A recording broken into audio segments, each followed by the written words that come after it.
Vamos começar?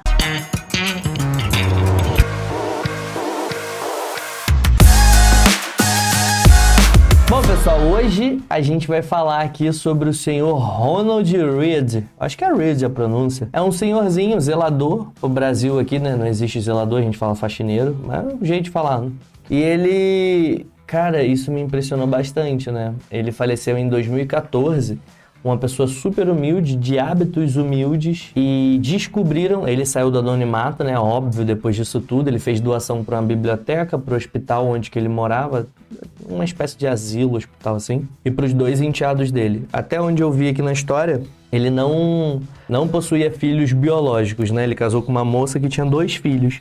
Esse senhorzinho, que era um zelador, ele foi frentista, né, de posto de combustível e se aposentou e depois virou zelador do posto. E quando faleceu em 2014, descobriram que ele deixou uma fortuna de 8 milhões de dólares. Cara, é absurdo. 8 milhões de dólares. É muito dinheiro. Bom, um pouquinho da história do senhor Ronald Read. Era uma pessoa comum, morava em Vermont, nos Estados Unidos. Ele vivia ali na época da Segunda Guerra Mundial, né? E ele chegou a se alistar, serviu na Itália, como policial lá na Itália. E aí, em 45, né, 1945, ele voltou para a cidadezinha pacata dele e começou a trabalhar. Óbvio, né? Pediu baixa, foi condecorado. E aí, ele trabalhava simplesmente. Só que ele tinha hábitos simples, sempre foi uma pessoa comum. E aí você pensa, poxa, isso aí é história. Como que o cara se aposenta, né? Morre e deixa 8 milhões de dólares? A gente vai falar sobre uns números, eu vou mostrar aí na tela já para vocês, que, poxa, é possível. E aí a gente vai ver a mágica, né, de investir em empresas que vão trazer um retorno, empresas consolidadas, empresas do nosso dia a dia.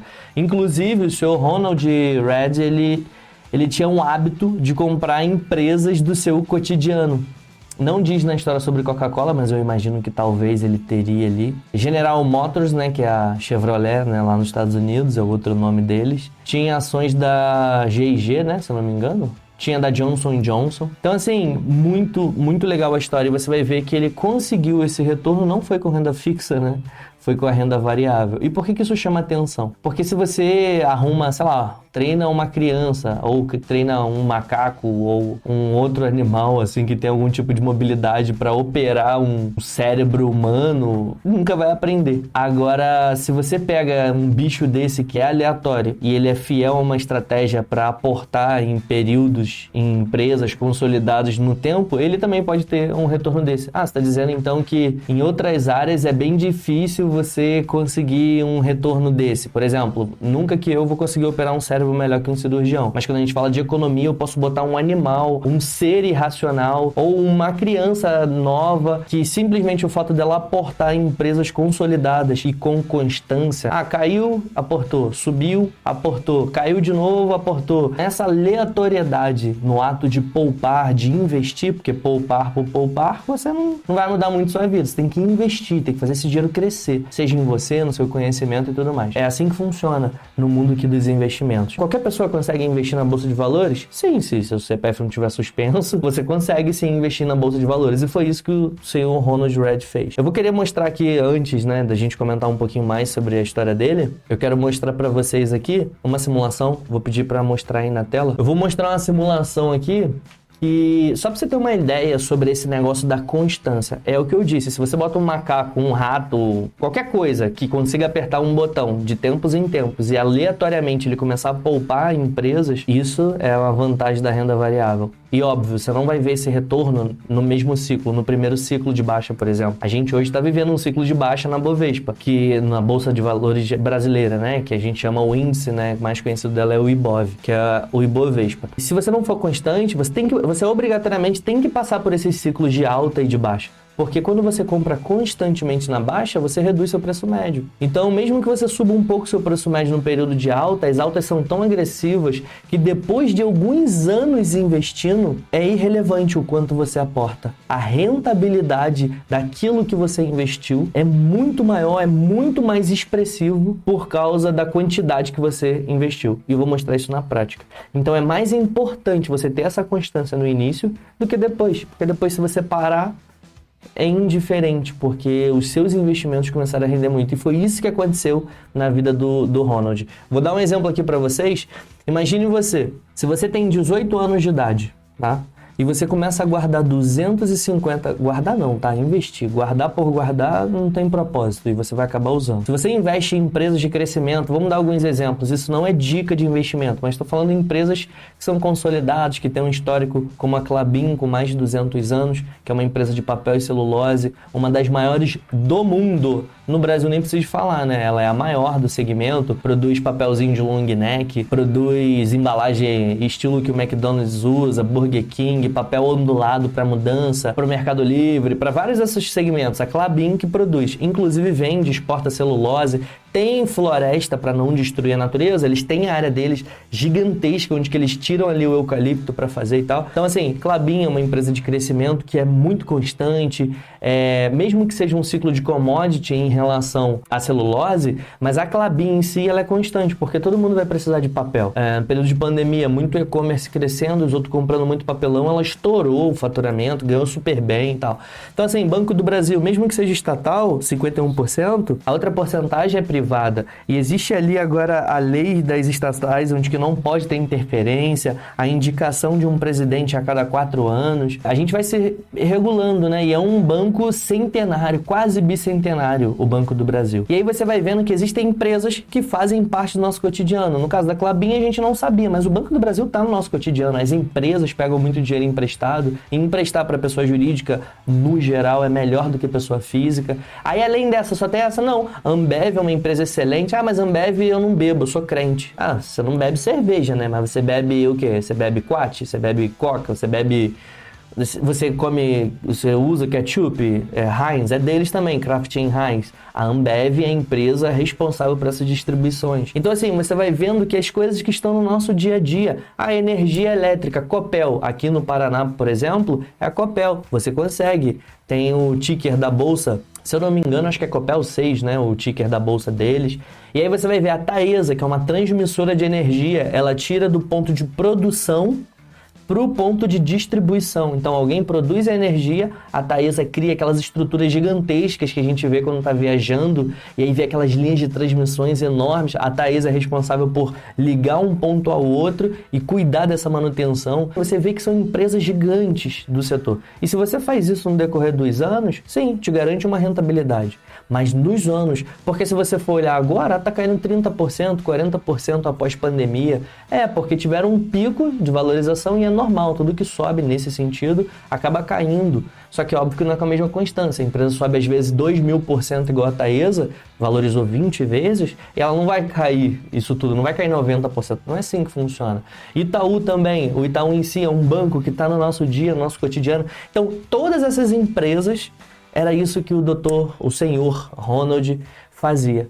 E independente do momento, ele era de investir. E ele conseguiu lucrar isso. Bom, mostrando a conta, imagina que você tem 18 anos hoje e você tem R$250 por mês para poupar durante 35 anos.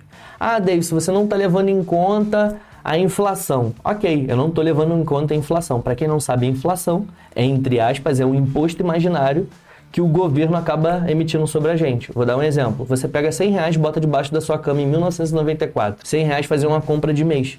Hoje R$100 não faz nada, porque esse dinheiro depreciou.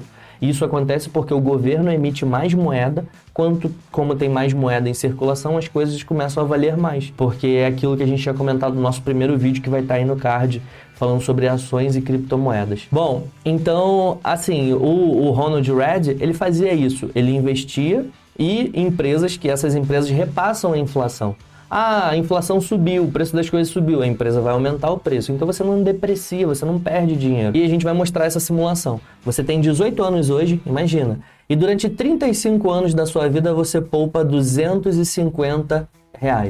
Então, no valor inicial, R$250 e um valor mensal de R$250. E uma taxa de juros de 10% anual. Davidson, mas a taxa de juros base da Selic, uma média aí vai ser 7%, 8%. Uma taxa de juros real. Ok, mas da mesma forma que eu botei 10%, os seus aportes vão aumentar, porque você vai receber promoção, você vai vender algum bem, você vai aumentar o seu dinheiro. Então eu vou colocar aqui 10%. Ações suas de qualidade vão subir, em vez de 10% anual, vai ter ação ali, que são ações dessa que o mercado está de olho, vão subir só uma ação específica que você usa, que você compra, que você é parte integrante, é sócio, às vezes sobe 50%, às vezes 200%. Então eu estou fazendo uma média justa e óbvio, né? Eu poderia corrigir com a inflação e aumentar os meus aportes. Vamos fingir que seja só os 250. Uma taxa média de 10% ao ano de lucro, né? Se você tem R$100, no final de um ano você tem 110.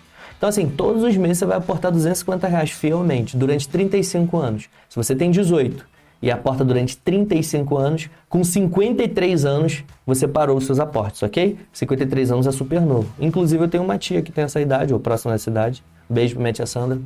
Te amo, tia. E é isso aí.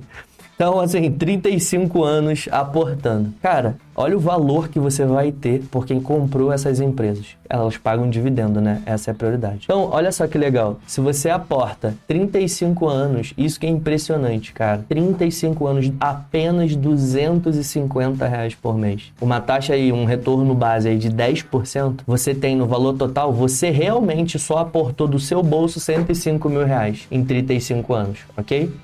Agora, os juros desse dinheiro, porque o tempo é muito longo, é de R$751 mil, R$750 mil. Ah, mas vai ter imposto que eu vou pagar? Dividendo, se são empresas de dividendo, você não vendeu as ações, você não paga. No Brasil, pelo menos, hoje não paga. Teve uma época que pagávamos, agora não paga mais. É livre no seu bolso, o seu patrimônio está líquido ali. Óbvio, né? Você vai vender as ações, e se não for dividendo aqui, você tiver que vender as ações ou comprar alguma coisa mais cara, óbvio, você vai pagar imposto. Mas estou falando de dividendo. E esses R$856 mil, que vai ter no final, né? Que é o quanto você juntou mais o quanto rendeu, porque essas empresas foram te pagando e você foi reinvestindo nas ações, vai render ali mais ou menos, bota uma média aí de 1% ao mês, hoje, né? Na situação atual, de 8 mil. Vamos ser um pouco mais conservador. Bota 0,6% ao mês. Vai dar uns R$4.500 de renda, assim, para quem poupou R$250 por mês. Então, olha só que legal a tabela aqui, ó. Total em juros e olha o efeito do tempo, como é que é. Por exemplo, no primeiro ano, você vai ter uns juros de R$160 só. No segundo ano, R$600. No terceiro ano, só os juros, que é o verdinho, tá R$1.460. Até que o ano número 35 você vai ter acumulado aí. Olha que absurdo isso, gente. Esse é o juros composto. E foi isso que o senhor Ronald Read fez. Ele investiu em empresas, recebia os dividendos, continuava aportando, continuava aportando, um estilo de vida simples. Aí você pensa, Davidson, poxa, mas eu não tenho R$250, poxa, mas eu tenho 53 anos, eu não tenho mais 35 anos de vida, ou então, Davidson, eu tenho 60 anos, acho que eu não vou ter esse tempo todo, ou eu tô doente. Cara, mas vamos pensar o seguinte, vamos fazer o contrário? Imagina que você vai fazer isso para o seu filho. Vamos fazer uma outra simulação aqui, que o seu filho acabou de nascer hoje, seu filho tem 0 anos, acabou de nascer, nasceu hoje. Pronto, eu vou fazer um voto aqui que eu vou ajudar e vou alavancar meu filho, vou ensinar isso que eu tô aprendendo aqui no canal de finanças pro meu filho e eu vou ajudar ele até os 18 anos. Depois dos 18 anos eu vou parar de aportar, ou aconteceu alguma coisa na sua vida e você não pôde mais aportar. Olha só que interessante isso aqui. Se você poupa R$250 por mês, primeiro mês você poupou 250, e aí você faz R$250 por mês durante 18 anos a uma taxa de juros base de 10% anual, hoje, por exemplo, a Selic é 13,75 e com um índice aí com a possibilidade de ir para 15, podendo subir, olha, muito mais. Olha o que acontece aqui, ó. Você poupou durante 18 anos na vida do seu filho. Lembra que na outra simulação você tem 18 anos, você poupa 35 anos e com 53 anos você tem 800 mil. Agora você poupou só 18 anos na vida do seu filho. O valor final que seu filho tem com 18 anos é 144 mil. É pouco, entre aspas. Só que seu filho entendeu os seus ensinamentos e aí, olha só a importância de começar a investir desde cedo. E aí, esses 144 mil reais, vamos fazer o seguinte, seu filho não aportou mais nada. Ele não vai fazer igual você e não vai ficar botando 250. Ele só vai pegar lá e só vai querer mexer nisso aí com 53 anos que ele quer se aposentar, tá bom? Então, ele vai pegar os 144 mil que rendeu até os seus 18 anos, vai pegar esses 144 mil, vai investir só ele não vai fazer mais aporte mensal, ó, 0 aporte mensal. Só que ele botou um valor inicial de 144 mil, porque o esforço foi do pai, aí ele, poxa, eu não quero mexer nesse dinheiro do meu pai, vou deixar isso multiplicar, vou passar para a posteridade, ou então eu fiquei bem sucedido, eu não preciso tocar nesse dinheiro, então vamos botar só o dinheiro que meu pai juntou para mim, 10% ao ano, 35 anos. Com 53 anos esse filho vai tocar nesse dinheiro. Vamos ver o que acontece? Bom, pode ficar abismado, mas é isso que acontece, né? Você teria aportado só o valor de 144 mil reais, só em juros por causa dos 35 anos, você teria 3.902.750. Aí você vai ver um total final ali de 4 milhões de reais. Você simplesmente poupou para o seu filho dos 0 aos 18. Seu filho não tocou mais, não fez mais reinvestimento, não comprou ações de outras empresas. Essa é a graça da renda variável. Ah, Davidson, mas tem várias empresas ali que no meio do caminho podem falir. É, mas você diversifica para isso. Se você tem 10 empresas e você divide proporcionalmente, se essa empresa cair 50% e cada empresa dessa, né, equivale a 10% do seu portfólio, você está caindo 50% de 10%. Então, assim, é um valor ínfimo. Vamos dar um exemplo? Eu tenho 100 reais, 10 reais em cada empresa. Eu tenho 10 empresas. Caiu 50%, como eu só tinha 10 reais nessa empresa, só caiu 5 reais. Eu ainda tenho 95. Então, esse é o poder também da diversificação e de comprar boas empresas. Então, assim, é possível? É possível. O doutor lá, o senhor Ronald, é doutor, né? Para aquilo ali, para ensinar daquele jeito ali, o cara tem doutorado ali. E por isso que ele ficou tão famoso, um senhor simples. Quantas pessoas no mercado financeiro, quantas pessoas não conseguiram alcançar aquilo que um zelador, um faxineiro conseguiu, um ex-frentista, né? Faleceu em 2014, né? Com, se eu não me engano, 92 anos. Eu vou colocar o link também da reportagem, que é muito legal. Na tabela aqui dá para ver bem o poder dos juros compostos, né? Então, no primeiro ano, 144 mil reais investido, né? 10% ao ano, dá isso. Segundo ano, e o valor vai somando, ó, o acumulado total, né? 144 mil mais 14.400, vem desse aqui, ó. 158.400. E aí vai indo, as coisas vão acontecendo, ó. O total investido permanece o mesmo, só que o total em juros vai aumentando, né? Porque ele vai somando aqui na sua parcela total. No ano número 35, a coisa fica bem legalzinha. E aí a gente tem um total de 4 milhões de reais. Então assim, pessoal, é absurdo. Então, fato é que, vamos lá, o ensinamento de hoje, né? Com essa história linda aí do Ronald Read. E por que ele ficou tão conhecido e por que souberam dos valores? Vamos lá, ele fez uma doação para a biblioteca onde que ele frequentava, ele lia, ele estudava. Lembra que ele veio da época que não tinha internet, mas já tinha essa cultura americana, né? Igual os americanos têm, né, o negócio da previdência para pagar a faculdade dos filhos, investir em educação, é da cultura deles. Só que no Brasil, infelizmente, a gente não tem essa cultura.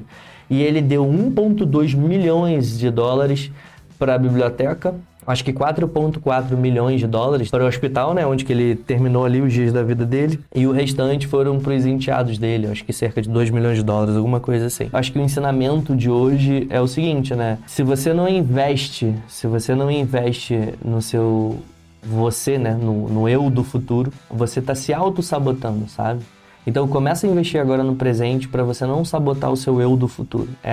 Esse é o ensinamento de hoje e que possamos ser igual o Ronald Read, poupando e se preocupando com as gerações futuras, cuidado com os nossos.